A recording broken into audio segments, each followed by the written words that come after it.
stitching with really one hand.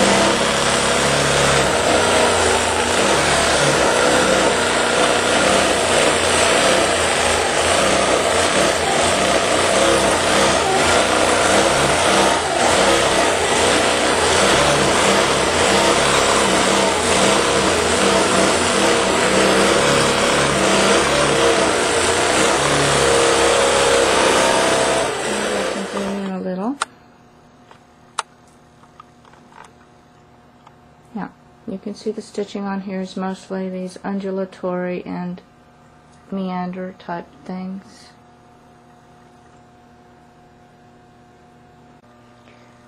Here I have finished quilting this with the Millennium. I have done this type of stitching all over this, and the bottom tension looks good.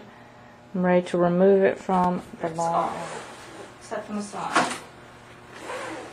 Normally, to remove pins used to take me a lot longer. All I have to do is get my hand on it, pull straight up, and the overall meander. Zoom out. We've got trains. You really don't see the bottom line super bob thread in it, but I can tell you that it's right in here. Maybe if we zoom in, you might begin to see some of the threads. Yeah, there's just a bit of thread there, such that all these edges are fairly.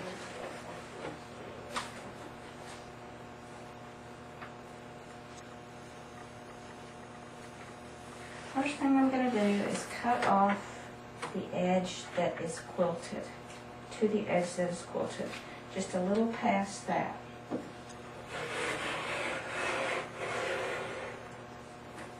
And luckily, I have a sharp rotary cutter. That takes care of all the edges. Now that I'm going to go in 14 inches, which is right here, and I will cut maybe 15 inches. This is 15. What I'll do is line up the edge of my ruler with this, and I'll give it a cut, sliding it up just a bit, and that is my 15. We'll do one more at 15, which is right about here. I'm trying to give myself just a little bit of extra in case I need to square them up. Extra left over, which isn't 15 inches. Now, since I have this tail on it that I can't use because it's extra backing, I'm going to take them, fold them like this, rotate them, and try to cut off that extra width so I can use it maybe in another project.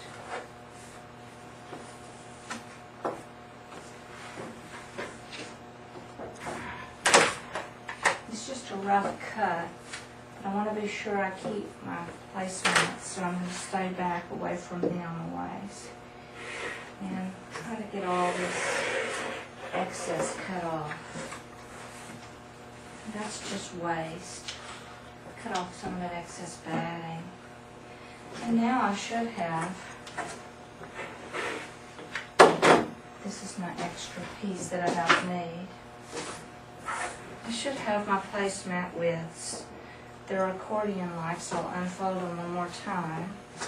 And I got most of it cut. We'll just do this slice here and that slice there. I should have two slices that are roughly the same width.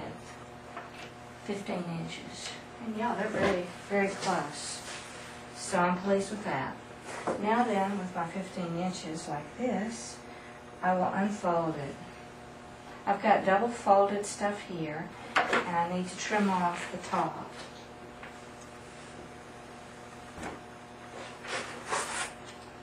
Just where the line is, and just past that 1/4 of an inch.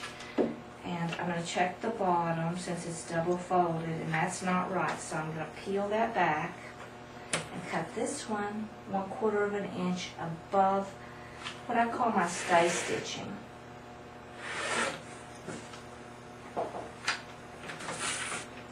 Now when I fold this one back over the top, I'll make sure there's no overlap so I don't cut the underlying one.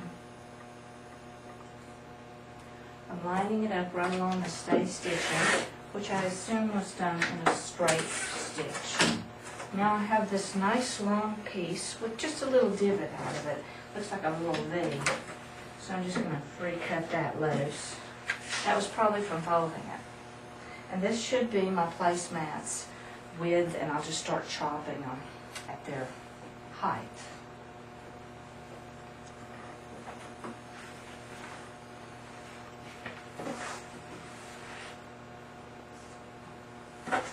Let's see, I think I'll just lay it on this big grid and use the grid. So I'm trying to line up the tops, keep the sides even. Line it up with the 1 or the 36 or whatever. Count over, and I can use this thing to help me. I want it about 10 or 9 high. This is 9 high. This is 10 high. My plates I know are at least 10. So why don't we go 12? Be a little bit generous. 12 or 13. If I do 13, I almost have squares, so let's do 12. So this is 12. And there we have it. We have 2 placemats. I just need to do the bindings.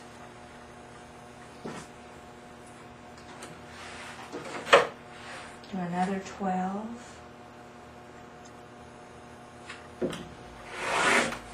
Now I have 4. And 1 more.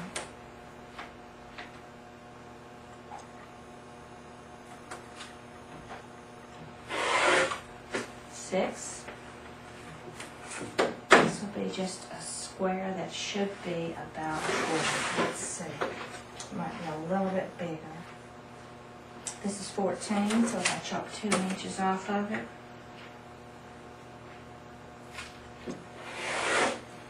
it will be an inch square. Now we can take the rest of this, and it should have the same problem. It'll have probably a little bit unusual right there where it flares out. Since I know it's probably going to do that, I'll just trim it off square as I can.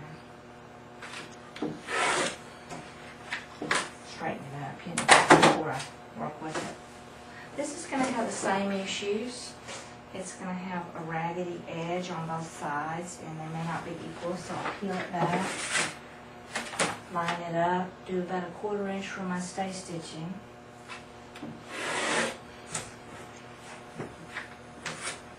Same thing here, 1/4 inch for my stay stitching. And this one I practiced on a little bit, so it's going to be hard to see where my stay stitching is, but I can see it.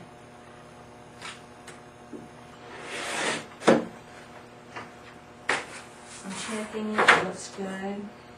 We'll try lining it up and doing the same procedure.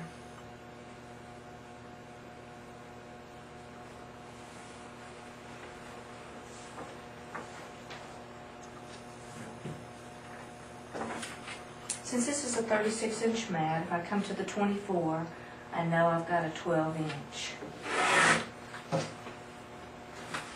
If I come to the 12, I know 24 and 12 is 12 or whatever. 12 and 12 is 24. And I have 1 more at the 0. That gives me another 12. And as you recall, this is 14 inches, and I believe it's still 14 inches. Yep. So I cut off 2 inches of it. And there you have it. The placemats are pretty well made. All I need to do is put the binding on them. And I have 2, 3, 4, 5, 6, 7, 8, 9, 10, 11, 12, 14 placemats, reversible, for Thanksgiving. Thank you. I'll show you the last part if you wish. Hi, I'm Karen Wheeler, and I'm now at the binding stage. I've cut 2 inches wide binding. 2-inch wide binding of the train tracks, and I'm going to fold it in half and press it so I'll have 1/2 inch. Then I'm going to sew it on with my home sewing machine, which is right over here. And you can see I've got my everything ready to go. I'm now going to press. Nice pattern on the back, and this is what is the front or the back. Looks like you can see that it has train fabric. I use these with my china on this side, which has a floral pattern, and I like them. Thank you. This is what actual floral pattern has the green in it that goes nicely with this. So the opposite side of the placemat is again this train fabric, and you can see that it goes nicely with a table setting also, but perhaps not with my china. Anyway, this was pretty well what I had at the table at Thanksgiving, was the green, solid green more, the train fabric. It's a subtle print. You can see the trains a little bit. Yeah.